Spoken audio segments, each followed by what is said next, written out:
Je sais pas si tu entends. Non. Eh ben justement, parce que j'ai mis du WD-40 dans ma chaise pour qu'elle arrête de grincer. Salut Mailleux. Salut Daoro. Aujourd'hui, un petit épisode fourre-tout et puis deux petites notes de suivi d'épisodes précédents.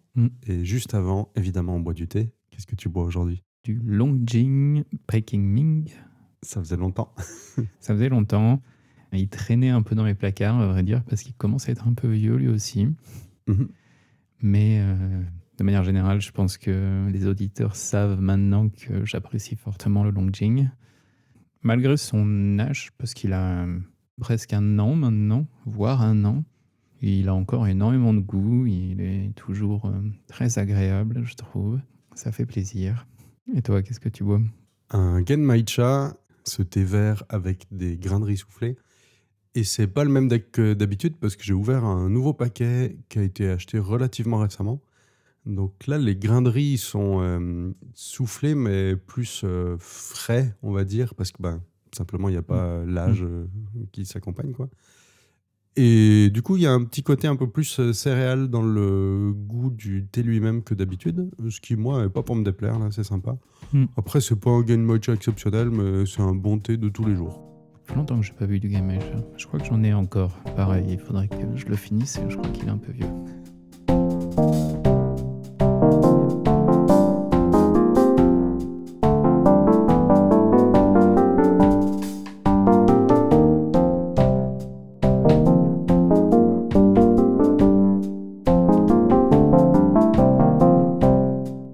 Pour commencer cet épisode, toi, tu as trouvé des choses pour faire un peu un suivi de Ayn Rand dont on a parlé à l'épisode passé. Qu'est-ce que c'est? Oui, alors j'ai vu un article et je l'ai survolé parce qu'il était quand même assez pointu dans ses comparaisons avec d'autres philosophes. J'ai pas lu dans le détail exactement, mais le titre de l'article est un peu violent, je trouve, puisque c'est la vertu de la stupidité, une critique de Ayn Rand et de l'objectivisme. C'est un article en anglais. Le point central par lequel l'article démarre, c'est un peu ce qu'on disait, qui est que dans tous ses livres, elle balance des choses comme étant acquis sans jamais vraiment démontrer que c'est ça qui est rationnel. C'était complètement le ressenti qu'on a eu au final, qui était que elle nous lance des phrases et elle dit ça c'est acquis, maintenant on passe à la suite parce que basé sur ça, voilà ce que ça veut dire. Mais à aucun moment elle prend le temps de démontrer vraiment que c'est ça la chose rationnelle à faire. Si vous ouvrez l'article, vous allez voir que la page est extrêmement longue, mais en fait l'article est assez court et les commentaires sont à peu près 10 fois plus longs que l'article. Ah ouais. Et d'une certaine manière, ça confirme complètement ce que l'article dit, qui est que, en tout cas à l'époque où Ayn Rand était encore en vie, si on n'était pas d'accord avec elle, elle accusait les gens en gros d'être irrationnels. Et j'ai survolé les commentaires et j'ai l'impression que les fans d'Ayn Rand font exactement la même chose dans les commentaires. Ok. Et toi aussi, tu avais une autre source que tu n'as pas eu le temps d'écouter, c'est ça? Une auditrice qui m'a envoyé ça en commentaire, qui est un épisode d'un podcast de Radio France. L'épisode, c'est Ayn Rand, Je sans les autres. Et apparemment, ça parle justement du livre de La vertu d'égoïsme et aussi du personnage d'Ayn Rand, évidemment. Je ne l'ai pas écouté, j'ai pas eu le temps encore, plus que les 2 minutes du début, qui était un peu la présentation de Ayn Rand elle-même. Mais apparemment, ça peut amener un éclairage supplémentaire à ce que nous, on a ressenti là. Donc, ça peut être l'occasion de y jeter une oreille. Je pense que j'irai aussi faire ça.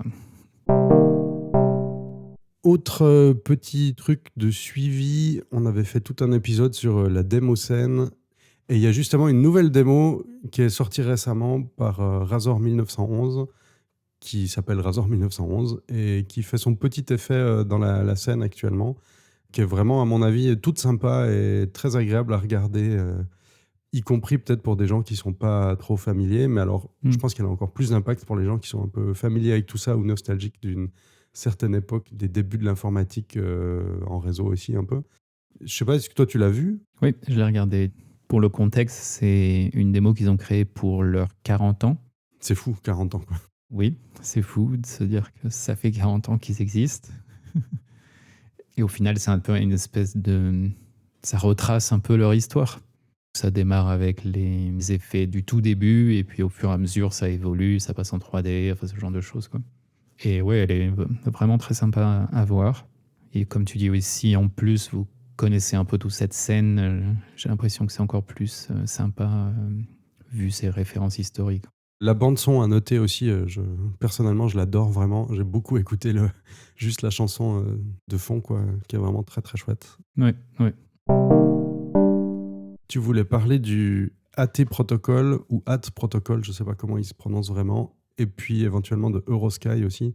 Tout ça a rapport avec Blue Sky pour les gens avec qui ça sonnerait un peu mieux. Qu'est-ce que tu voulais en dire Alors, ça fait beaucoup de mots lancés d'un coup, mais Ouais, tout à fait. d'abord, on peut faire un tout petit historique. Blue Sky, en fait, initialement, c'était un projet qui a démarré dans l'entreprise Twitter. C'est Twitter qui avait lancé cette espèce de projet interne pour créer une version de Twitter qui serait décentralisée.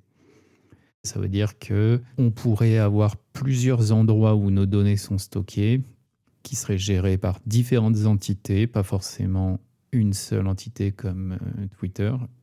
Toutes ces entités séparées communiqueraient entre elles avec un même protocole. Et donc, on aurait en fait un Twitter sans l'entreprise Twitter.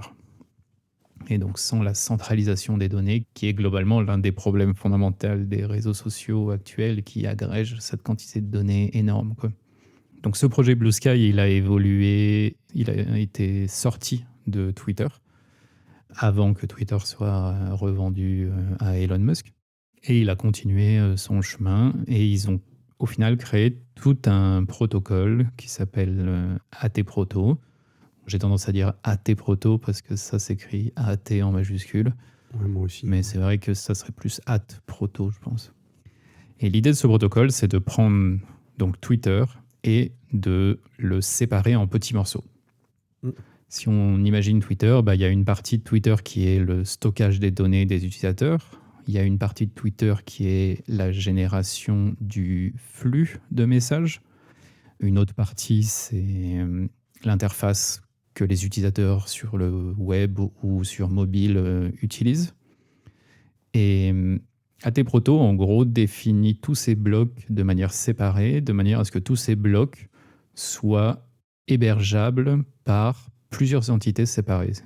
Ce qui veut dire qu'on pourrait avoir nos données, par exemple, hébergées par une association de quartier locale, tandis qu'on utilise l'interface officielle de Blue Sky, et tout ça, ça communique entre eux. Une analogie que toi, tu avais eue, c'était un peu avec cette idée qu'on aurait nos données dans un genre de Google Drive, mais si on n'est pas content avec Google, on pourrait aller avec une association ou Dropbox, quelque chose comme ça, mais pour autant, nos données seraient toujours accessibles par tout le monde. Toujours accessible par tout le monde s'il n'y a pas de filtre, parce qu'après, chaque application, pour y accéder, pourrait choisir d'appliquer leur propre filtre. Ça dépend ce que tu appelles filtre dans ce contexte, mais dans le contexte de Blue Sky, qui est au final l'application sur AT Proto de réseaux sociaux à la Twitter, donc elle va montrer que ce qui concerne Blue Sky, en effet. Le filtrage algorithmique, tu pourrais, toi, héberger ton propre filtre algorithmique, l'utiliser dans l'application officielle de Blue Sky, et pas utiliser le leur. C'est vrai que c'est un niveau de complexité de plus. Moi, je pensais peut-être en termes de modération, parce qu'on pourrait utiliser Blue Sky, l'application, pour accéder à Blue Sky, les données. Et du coup, on a les règles de modération de Blue Sky, l'application. Mais on pourrait se dire que, en fait, il bloque des trucs que moi, j'ai pas envie de bloquer. J'aimerais pouvoir y avoir accès. Du coup, j'ai toujours la possibilité de changer d'application pour aller ailleurs, pour utiliser Ciel Bleu, par exemple, qui alors n'existe pas, mais imaginons, qui du coup aurait d'autres règles de modération qui me permettraient d'accéder aux données que j'aimerais, quoi.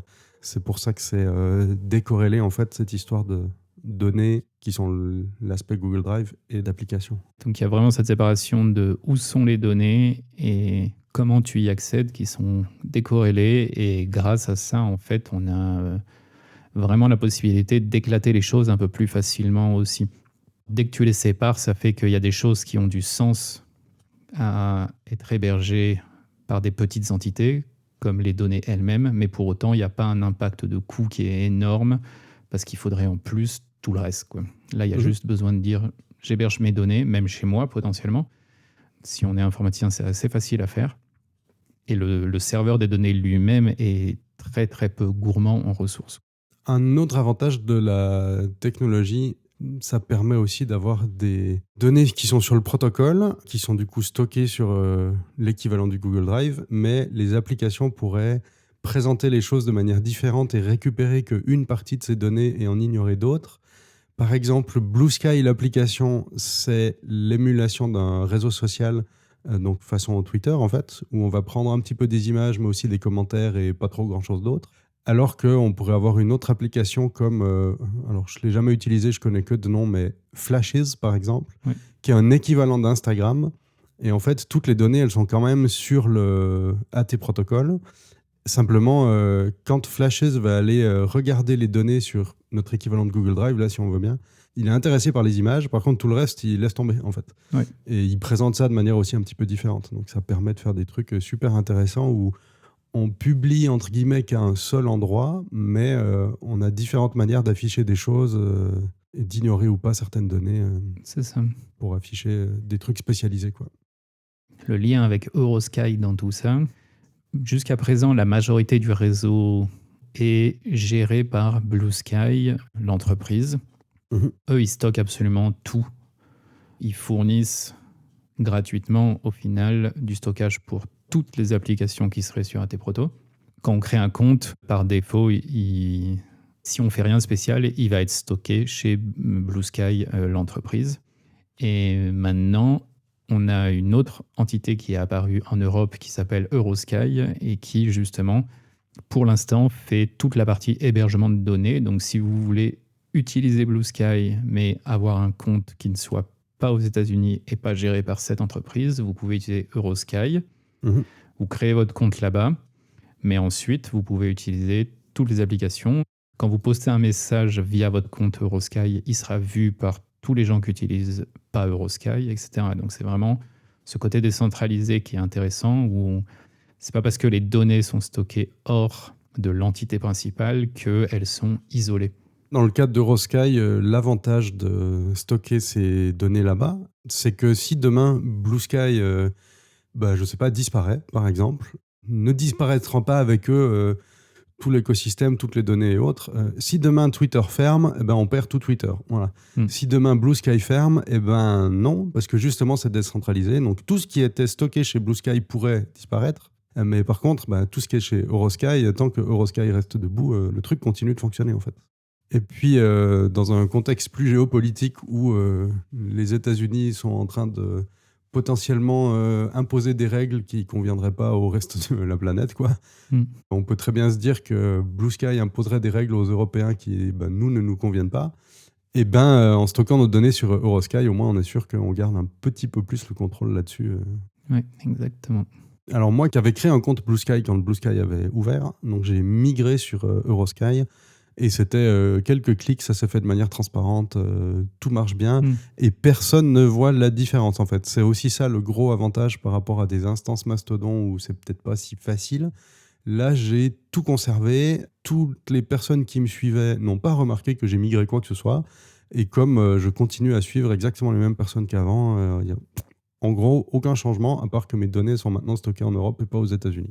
C'est la force pour moi de AdProto. C'est le problème que j'avais toujours un peu eu avec Mastodon et le fait divers. Le fait divers, de manière générale, jusqu'à présent, c'est un peu remplacer un énorme dictateur par plein de petits dictateurs. Mais on est toujours aussi enfermé dans chaque petite plateforme parce qu'on ne peut pas en sortir facilement. Quand je dis ça, j'ai des gens qui me disent « Mais si, je peux exporter toutes mes données. » Oui, tu peux exporter toujours toutes tes données. Ce que tu ne peux pas exporter, c'est ton graphe social. Si je veux passer de mastodon.org à monfaitdiverslocal.com, je peux sortir mes données, oui. Je peux créer un nouveau compte sur l'autre serveur, oui. Mais maintenant, mes followers, ils continuent de me suivre sur mastodon.org. Et la seule manière que j'ai de les transférer avec des guillemets, c'est de leur dire à tous « Hey, j'ai changé de compte, maintenant suis-moi là ». Quand Blue Sky a été créé, c'était à peu près à la même époque où Mastodon et le Fediverse apparaissaient. Mais le point central quand ils ont créé AT Proto, c'est justement cette partie-là qui est il faut que les utilisateurs puissent se déplacer sans perdre leur réseau social. La valeur des applications pour l'utilisateur, elle n'est pas dans les images que j'ai postées, elle est dans qui me suit et qui je suis. C'est ça le gros truc, quoi. Une feature de Mastodon qui, c'est pas ni moins bien ni meilleur, mais c'est juste une différence en fait. C'est que les administrateurs des instances Mastodon choisissent quelles autres instances bloquer. Et il peut se trouver que ils choisissent de bloquer une instance parce qu'elle est problématique, mais sur cette instance-là, il y a peut-être quelques utilisateurs et utilisatrices qui ne sont pas problématiques du tout et que j'aimerais suivre. Et ben, je peux pas en fait, parce que c'est bloqué au niveau de l'instance. Alors ça a des avantages très bien, mais ça a aussi ces inconvénients-là que des fois, moi, j'aimerais pouvoir faire peut-être des exceptions. C'est possible de le faire avec Blue Sky et AT Protocol parce qu'on décide un petit peu plus de notre modération. Ouais. Et alors, c'est pas encore tout à fait le cas aujourd'hui, mais si demain, la modération de Blue Sky, elle me convient pas, je pourrais très bien choisir d'utiliser un autre service de modération, par exemple en n'utilisant pas Blue Sky, mais en utilisant Bleu Ciel, par exemple. Encore une fois, c'est un truc fictif qui n'existe pas encore. Alors, les détracteurs de ce que je viens de dire peuvent me dire, mais c'est bien, mais ça, c'est de la théorie parce que c'est pas implémenté aujourd'hui. C'est vrai, mais on est en train d'aller vraiment de plus en plus dans le bon sens avec des initiatives comme Eurosky. Il y a Black Sky aussi, qui a une version par la communauté noire américaine qui fait le Google Drive, donc le point de stockage des données, mais aussi l'application d'accès. Donc, ils ont des règles de modération différentes, etc., etc. Ça se met en place tout ça et moi je préfère cette variante-là à la philosophie d'approche de Mastodon, même si je suis tout à fait d'accord qu'elle est très très bien la philosophie de Mastodon. Ça permet de faire des trucs super, mais c'est juste des approches un peu différentes en fait. Black Sky est aussi particulièrement intéressant parce que eux, ils ont pris l'approche de tout réimplémenter de zéro aussi. Ah ok, ça je savais pas. Ils ont réimplémenté dans un autre langage et ça c'est très important pour un réseau décentralisé d'avoir pas simplement une variété de fournisseurs, mais une variété d'implémentations. C'est un écosystème qui est peut-être pas aussi logiciel libre pur que peut l'être Mastodon, mais en même temps, ça reste très intéressant et ça va dans de bonnes directions générales, j'ai l'impression. Et même sur ce point qui a très longtemps été un point sur lequel Blue Sky a été attaqué, qui était que tout n'est pas décentralisé, c'est toujours vrai, mais maintenant, il n'y a plus qu'une seule partie qui est centralisée. C'est l'annuaire, en fait, qui permet de dire si je veux contacter cet utilisateur, qui je dois appeler. Il y a des travaux en cours pour trouver comment le décentraliser de manière correcte, on va dire. Mais depuis, si je dis pas de bêtises, c'est 6 mois à peu près, ou 1 an, cet annuaire, il est géré indépendamment par une fondation. Donc, certes, il est toujours centralisé. Certes, il y a toujours une entité qui le gère. Mais ça a été séparé du but économique de Blue Sky, l'entreprise. J'ai envie de dire, on n'est pas loin d'une décentralisation complète. Il n'y a pas encore de bon algo moyen sur AT Proto d'avoir cette partie-là qui soit complètement décentralisée. Mais ça va venir. C'est vraiment quelque chose que même Blue Sky, l'entreprise, veut. Ouais. Et même s'ils ne veulent pas, maintenant, tout est ouvert, tout est open source, le protocole est implémenté par des personnes qui ne sont pas eux, donc c'est trop tard en fait. Quelqu'un le fera. Pour conclure, je pense que Blue Sky, il y a pas mal d'évolutions intéressantes. Sachez, si vous utilisez le réseau, que Eurosky existe et que vous pouvez héberger vos données en Europe et que ça participe à la décentralisation et donc aussi à la santé de l'écosystème, quoi. On verra comment tout ça évolue par la suite. Peut-être que d'ici là, on créera un compte pour TLGT. Pour faire autre chose que de la tech, parlons un peu de livres. Toi, tu as lu et tu voulais parler d'un livre sur SCP. Le livre s'appelle There is no anti-memetics division. En français, ça serait Il n'y a pas de division anti-mème. On connaît souvent les mèmes pour les images rigolotes sur Internet, mais le terme mème, c'est un terme d'origine un peu scientifique. C'est un élément culturel reconnaissable, reproduit et transmis par l'imitation du comportement d'un individu par d'autres individus. En gros, c'est un chercheur qui avait créé ce terme pour parler de ces petites choses culturelles qui sont répétées un peu d'elles-mêmes et qui prennent de l'ampleur. Mhm.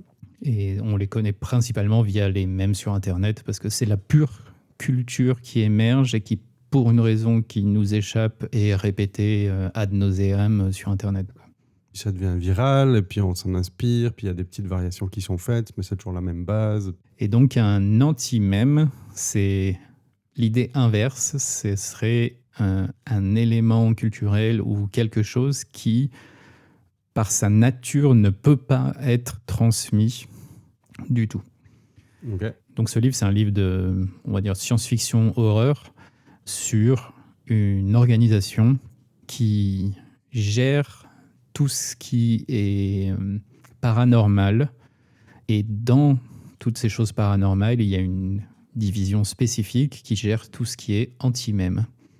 Et évidemment, comment est-ce qu'on fait pour étudier quelque chose que tu vas du coup oublier ou que tu ne peux pas transmettre d'informations ? Ça pose quelques difficultés, évidemment. Et donc voilà, tout le livre se base là-dessus, sur qu'est-ce que ça veut dire et qu'est-ce que ça veut dire comme menace paranormale, en fait, autour de ça, quoi. Ouais. Alors, il y a un point qui est important, c'est qu'il y a 2 versions du livre. Il y a une version qui est entièrement gratuite et disponible en ligne. Et c'est le lien avec SCP et la fondation SCP, et je vais y venir. Et il y a une autre version qui a été publiée en 2025 et qui est légèrement différente de la version initiale, déjà parce qu'elle a été retravaillée professionnellement, et aussi parce que du coup, il y a certains termes qui ont dû être retirés pour permettre une publication commerciale. Des termes de copyright ou de langage La fondation SCP, elle s'appelle la Unknown Organization, parce que ces termes sont en fait sous licence libre, et les boîtes de publication n'aiment pas trop les licences libres de manière générale.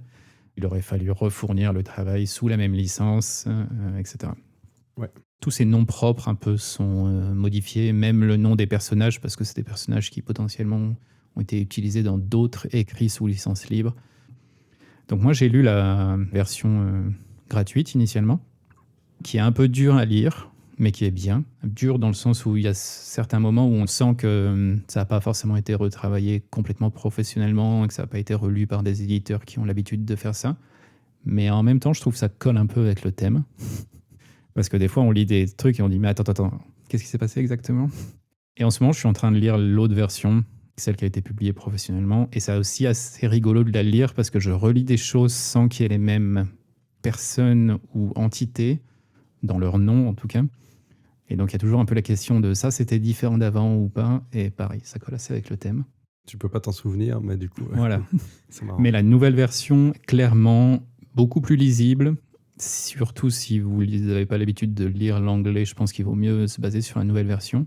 Je sais qu'il y a une traduction française qui est en cours de création dans l'année, ou peut-être l'année prochaine, il y aura une version française qui va sortir. Et pour revenir sur l'origine de tout ça, qui est assez intéressant, je trouve, ça vient d'un wiki collaboratif qui s'appelle la Fondation SCP. Mhm. SCP pour Secure, Contains, Protect. Et l'idée, c'est qu'il y a cette fondation SCP qui nous protège des choses paranormales, et leur but, quand quelque chose de paranormal est découvert, c'est de le sécuriser, de le contenir pour protéger l'humanité. Et ça, c'est un énorme wiki entièrement collaboratif. Donc, n'importe qui peut écrire des SCP, comme ils disent. Un SCP, en fait, c'est une page qui décrit un événement, une entité paranormale, et comment est-ce qu'on la sécurise, contient et protège l'humanité de ça. Et n'importe qui peut en écrire, donc du coup, ça fait quelque chose qui, évidemment, part dans tous les sens, mais c'est aussi un bain créatif, quoi, qui est complètement hallucinant. Mhm. Dans ce wiki, il y a cet auteur qui utilise le pseudonyme QNTM, qui a commencé à travailler uniquement sur ces anti-mèmes et a créé toute une série de nouvelles autour de ça, qui ont été rassemblées donc, dans un livre qui est maintenant sorti. Je connais l'univers SCP un peu de nom, mais je ne suis pas un grand ni connaisseur ni fan. Mais ce que je trouve très très intéressant, justement, c'est comme tu dis, cette dimension collaborative où n'importe qui peut amener de l'eau au moulin, si on veut bien.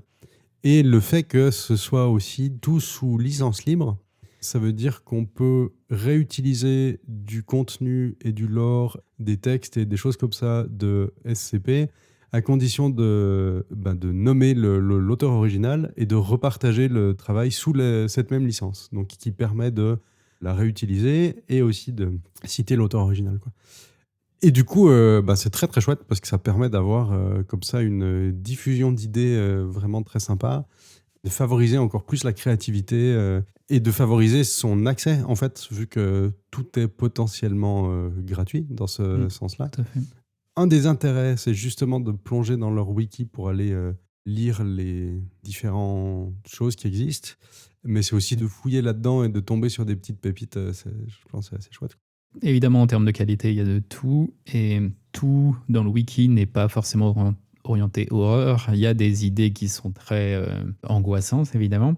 Il y en a d'autres qui sont à la fois angoissantes, à la fois rigolotes. Par exemple, l'un des SCP dont j'ai oublié le numéro. Chaque SCP a un numéro. Donc, par exemple, SCP-0055, qui est un peu le point de départ du livre dont je parlais.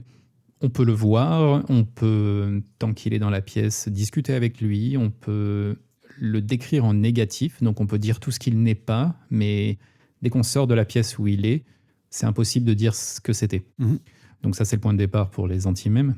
Mais par exemple, il y a un autre SCP dont je me souviens plus du numéro. C'est un magasin Ikea dont on ne peut pas sortir. Et il y a toute une société qui s'est créée à l'intérieur de personnes qui sont perdues dans les couloirs du magasin Ikea et qui essayent de survivre parce que les vendeurs du magasin sont en fait des entités qui essayent de les manger. Donc il y a un peu de tout. Il y a des trucs qui sont plutôt rigolos. Alors ce SCP particulièrement, je crois qu'il y a un jeu vidéo qui a été créé sur ça.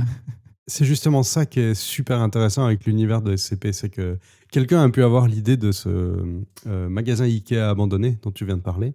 Mais juste, voilà, c'est tout. J'ai l'idée, je décris le truc avec plus ou moins de détails. Après, peut-être des gens vont construire là-dessus et rajouter des infos, rajouter des petites histoires, et voilà. Et tout d'un coup, ça peut être repris par des développeurs de jeux vidéo pour en faire quelque chose, en fait. Et ça, je trouve vraiment super, super cool. Là, sur la série nouvelle There is no Anti-Memetics Division, il y a aussi une série sur YouTube de 4 épisodes qui a été créée. Donc là, basée sur les nouvelles originales qui sont sous licence libre. Je ne les ai pas regardées encore, mais apparemment, la qualité de production est assez élevée. Et ce genre de choses, ça peut arriver sans licence libre, mais ça demande de négocier des droits, etc., etc. Ça rallonge forcément ce processus. Là, c'est vraiment quelqu'un qui tombe sur cette nouvelle, qui dit « elle est géniale, je vais en faire une mini-série ». Je ne sais pas s'il était étudiant ou quoi que ce soit. Enfin, puis ensuite, qui peut le présenter. Et tout ça, ça construit sur ces éléments culturels, tout en continuant de dire voilà, la source de ce travail, c'est ça. Et donc, il n'y a pas, de mon point de vue, forcément de problématique à dire quelqu'un profite, en fait, parce qu'on revient toujours à cette source. Et en termes de style, si vous avez lu Lovecraft, enfin, quand je dis Lovecraft, c'est l'œuvre de Lovecraft, évidemment, le mythe de Cthulhu, Dagon, ce style de nouvelle, on est un peu sur quelque chose de similaire, dans le sens où Lovecraft, c'était très ancré dans une époque où on commençait vraiment à comprendre l'étendue de l'univers. Il y a eu cette peur de ce qui pourrait être étranger à la Terre. Bon, il y avait aussi dans Lovecraft une peur de l'étranger en général. Il ne faut pas masquer cette partie de l'œuvre de Lovecraft. Pour autant, moi, je pense que ça vaut le coup de quand même lire son œuvre. Parce que, certes, il y a beaucoup d'éléments qui sont racistes, mais il a un style horrifique qui est intéressant. Moi, je n'ai pas spécialement peur quand je lis Lovecraft, mais c'est techniquement de l'horreur, parce que c'est des choses qu'on ne comprend pas, qui viennent du fin fond de l'espace, et qui, globalement, n'en ont rien à faire de nous, quoi. Et là, on est un peu sur quelque chose de similaire, je trouve. On est aussi dans une peur de quelque chose qui viendrait de l'extérieur, et c'est ancré dans notre époque de surinformation, en fait. C'est complètement cette idée de... On est dans une période de surinformation, on est informé par absolument tout, on a des flux de partout, mais qu'est-ce qui se passe quand il y a quelque chose qu'on ne peut absolument pas transmettre ? Soyez prévenus, c'est techniquement de la science-fiction fantastique, parce que ça part quand même complètement dans le fantastique, parce qu'il amène cette idée vraiment au bout de ce que tu pourrais faire. Ouais. Du coup, il y a plein de très bonnes idées aussi, parce qu'à ma connaissance, il n'y a pas grand monde qui a créé des écrits ou œuvres d'art sur ce sujet. Et en tout cas, il a été globalement très bien reçu par la critique de manière générale, justement pour ce côté un peu nouveau sur un thème, on va dire, plus que sujet, qui n'avait pas spécialement été traité avant ça dans les œuvres grand public. C'est intéressant ce dont tu décris du livre. J'en avais pas du tout connaissance et c'est vrai que ça pique un peu ma curiosité. Je vais probablement le mettre sur ma pile de livres que j'ai envie de lire. Puis il est assez court, hein. Montre en main, en 3h30 ou 4 heures, je l'ai lu. Ah ouais. J'ai fait en 2 sessions. Alors par contre, j'avais un peu du mal à m'arrêter. Je l'avais commencé dimanche soir, je crois, et le lundi, chaque fois que je faisais une petite pause dans mon travail, c'était pas pour aller sur Twitter, c'était pour avancer 10 minutes le livre et puis ensuite reprendre mon boulot pendant 1 heure et avancer 10 minutes le livre. Et toi aussi, il me semble, tu voulais partager des livres. Je suis tombé relativement récemment sur une collection de livres. C'est en fait une collaboration entre les éditions Les Arènes et puis la collection Common, ils appellent ça, donc K-O-M-O-N. Il y a les liens dans les show notes. D'ailleurs, il y a les liens de tous les autres trucs dont on a parlé aujourd'hui dans les notes de l'épisode. Et donc, cette collection Common, c'est des non-fictions ou des fois des petits romans qui parlent du Japon contemporain. Et c'est souvent des expériences, alors soit de gens de français et francophones, qui sont partis s'installer au Japon et qui vivent encore, soit des gens qui y vont régulièrement et qui ont l'habitude et qui racontent un peu leurs expériences de vie et peut-être des choses qu'on n'a pas trop l'habitude de voir en tant que juste touriste de passage. Faut vraiment avoir des connaissances d'expérience de tous les jours, en fait, de la vie de tous les jours pour remarquer ce genre de choses-là. Et j'ai lu 4 livres de la série. Okay. Et j'adore cette série, vraiment, c'est vraiment super. Enfin, je dis série, les livres n'ont aucun rapport entre eux, hein, c'est des auteurs différents d'ailleurs. Thème général, quand même.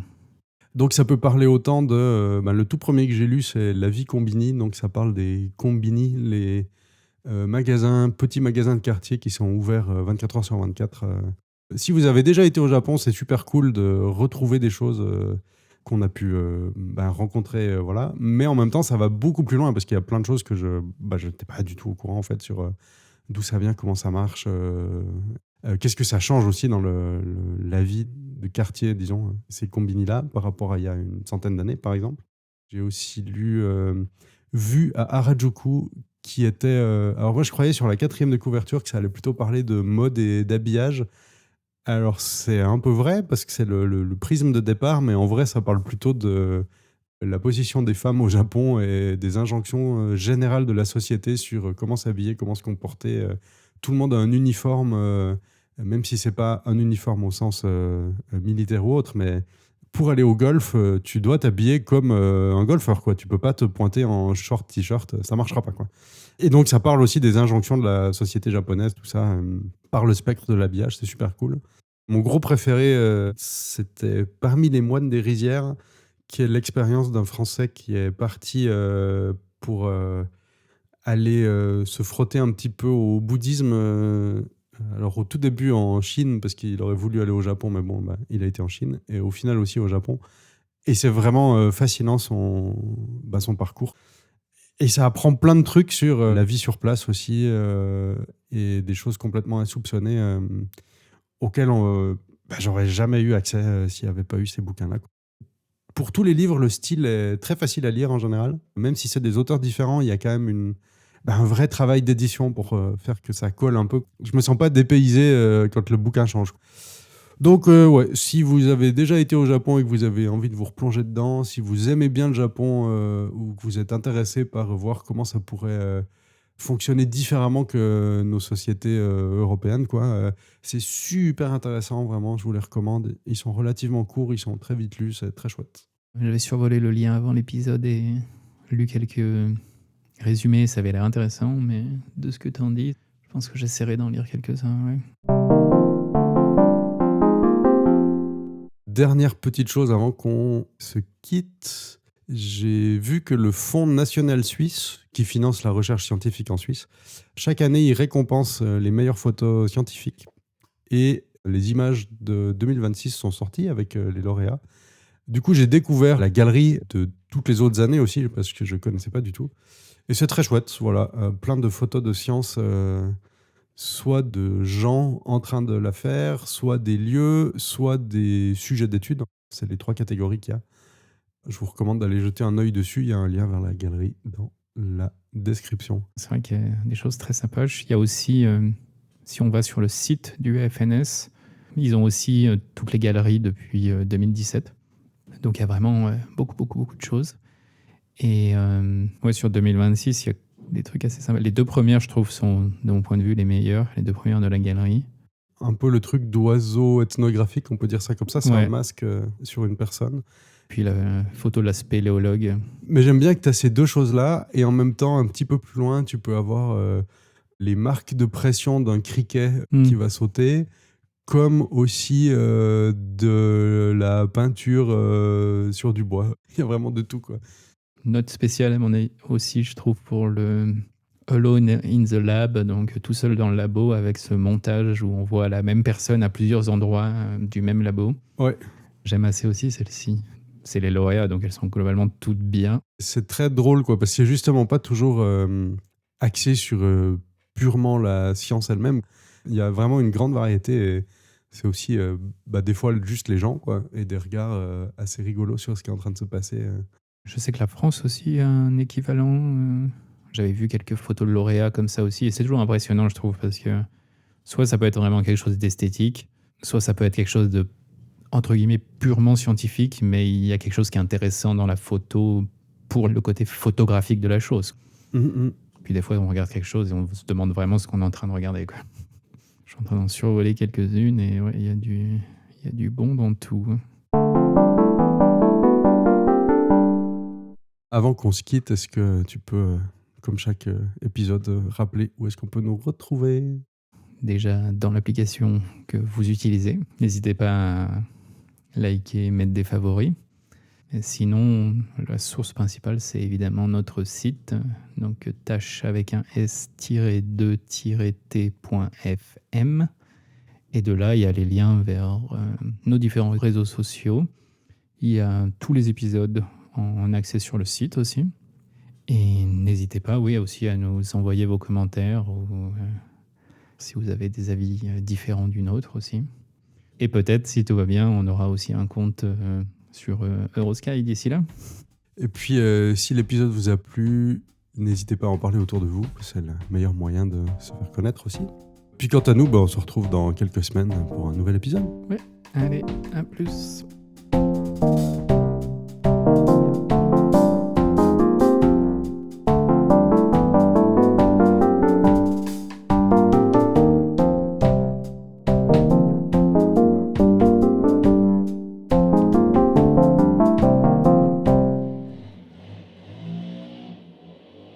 Et j'entends le... Oui, je veux dire, tant que je parle pas, c'est bon.